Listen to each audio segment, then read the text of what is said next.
Hər vaxtınız xeyir olsun, hörmətli izləyicilər. Hacı sizi Almaniyadan salamlayır. Mənim bugünkü videom Azərbaycan Respublikası Dövlət Təhlükəsizlik Xidməti, eləcə də Baş Prokurorluq, Daxili İşlər Nazirliyi əməkdaşlarının son günlər sosial mediada paylaşdığı video blogerlərin qiyabi həbsi ilə bağlı mən də bir vətəndaş mövqeyisi olaraq, ölkə dırlarında yaşayan, bir kənarda yaşayan bir Azərbaycanlı olaraq bu məsələyə və bu mövzuya bir növ fikrimi bildirəcəm, həm də digər həmvətəndaşlarımıza çağırış etmək istəyirəm. Xüsusən də gənc video blogerlər və yaxud da sosial mediada aktiv fəaliyyətdə olan həmyerlilərimə səslənirəm. Əziz dostlar, mən də sizin kimi ölkə dırlarından kənarda yaşayıram. Biz hər birimiz çox gözəl bilirik ki, bizi ölkə dırlarından kənarda yaşamağa, çalışmağa, işləməyə, müəyyən bir vəziyyətlərdə maddi vəziyyətin aşağı olması və yaxud da müəyyən bir vəziyyətlərdə sosial vəziyyətin ürəyimizdə olmaması və bizi qane etməməsi səbəbindən lakanik olaraq ölkə bunun üçün bizə xarici pasport verib və biz ölkə dırlarından kənarda özümüzə müəyyən bir həyat qururuq.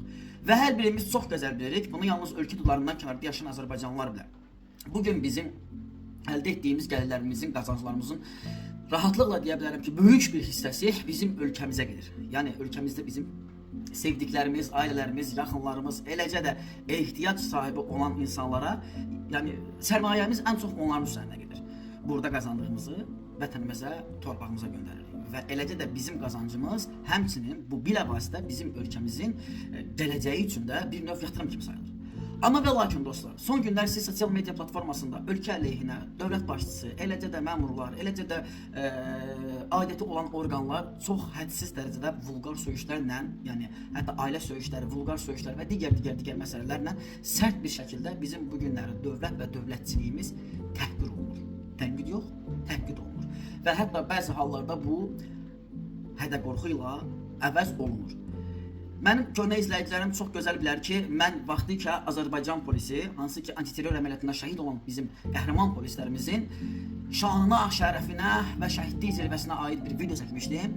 O videonun nəticəsi burada mənə çox ağır deməyək, mən ona heç vaxt ağırlığını hiss eləmərəm, vətən uğrunda ölməyə belə hazıram.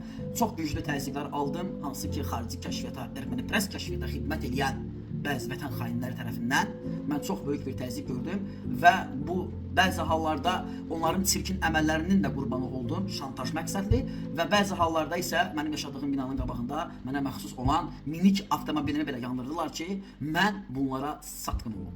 Çünki dediyim kimi bir vaxtlar dövlətimizin xidmətçisi olmuşam, qüsursuz, layiqli və layiqli. Üzümü sizə tuturam, əziz gənclər. Ölkə hüdudlarından kənarda yaşayırsınızsa, video aktiv fəaliyyət göstərirsinizsə, dediklərinizə və danışdıqlarınıza fikir verin.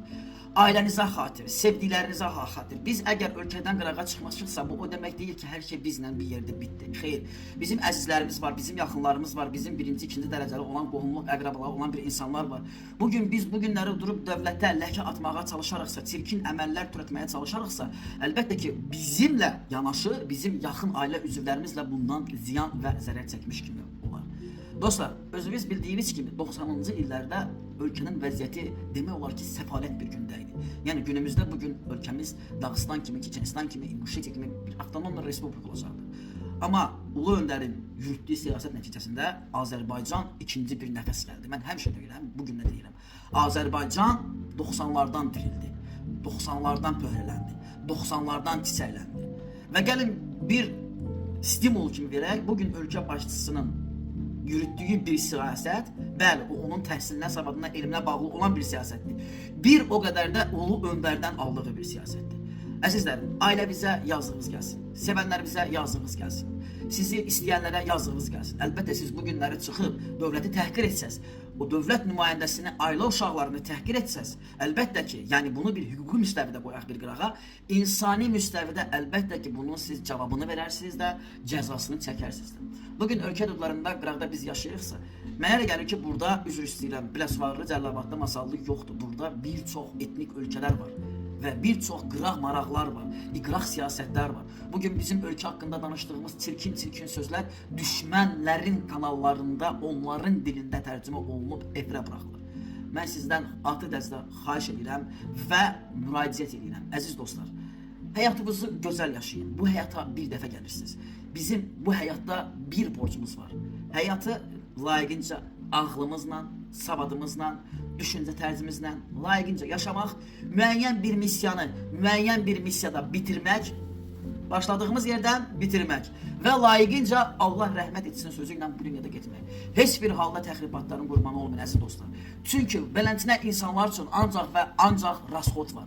Əli, vəli, pirvəli dəxli yoxdur, hər kim olursa olsun. Bugün sən gedirsən, sabah sənin yerindən başqa gələcək. O birisi gün başqa gələcək. Əgər özünüz bilirsiniz ki, son vaxtda bunların aralarında itkin vermiş şəxslər də olub, həyatını itirən şəxslər də olub, məhbusluq həyatı yaşayan şəxslər də olub. Bu iki günlər demək olar ki, onlarla bir o qədər də yaxından tanışlıq və əvvəlki kimi maraqlıq yoxdur. Hətta çoxumuzun ağlından belə onların adları və soyadı çıxır. Amma vaxt var idi, başına itirmirlər.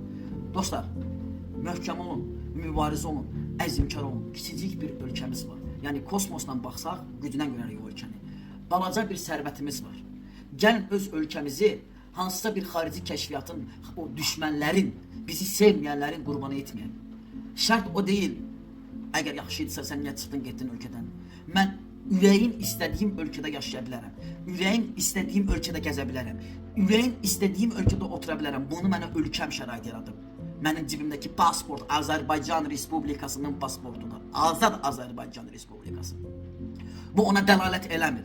Və bu ona dəlalət eləmir ki, sən gedib ölkə hüdudlarından kənarda qıraqda oturub dövlətə, xalqa, millətə, insanlara açıq təhqiramiz sözlərlə, vulqar sürüşlərlə çıxış eləyəsən. Bu bir platformadır, sosial mediadır. Bizi xalqımız izləyir, bizi izləyicilərimiz izləyir. Mən həmişə həyatda demişəm, həyatda səhv etmək olar, bu lakanikdir. Amma səhvi təkrar etmək olmaz. Əziz dostlar, yaşayırıq xarici ölkədə, çox gözəl. Hər şey sizin üçün ən gözəl, uğurlu olmağını arzu edirəm. İlk öncə atdığınız hər hansı bir sizi uçuruma atacaq addımda sizi evdə gözləyən ailənizi düşünün. Sizi sevən əzizlərinizi düşünün. Sizin yolunuzu gözləyən doğmalarınızı düşünün. Unutmayın ki, siz onlara lazımsınız. Amma düzgün immunitətdə, sağlam düşüncədə və daha da potensiallı bir vəziyyətdə. Özünüzdən müğayət olun, Allaha əmanət olun. Gəlin, o bir ovuc boyda olan ölkəmizi sevək, əzizləyək, hər nə olubsa olsun, bizim ürəyimizdə olsun. Bax, imkan verməyək ki, kimsə bizim ölkəmizə və bizim ölkəmizin daxilinə dil uzatsın.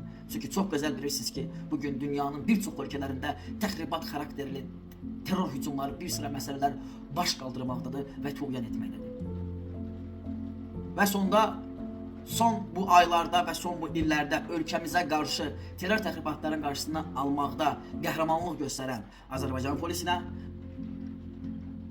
Dövlət Təhlükəsizliyi xidmətinə, Yarasa Xarici Kəşfiyyat xidmətinə dərin təşəkkürümü bildirirəm. Xüsusi təşəkkürümü bildirirəm və Baş Prokurorluğun bütün nümayəndə kollektivinə başda rəhbərlik olmaqla. Əziz gənclər, bizi ölkəmiz savad verib, bizə ölkəmiz elm verib, bizə ölkəmiz mədəniyyət verib. Bu günləri ölkə hüdudlarından kənarda gəlin bir yumruq olaq, ölkəmizi layiqincə təmsil edək. Azərbaycan Respublikasına xidmət edirəm. Mən sizinlə fəxr edirəm. Bütün Azərbaycan xalqı sizinlə fəxr edir.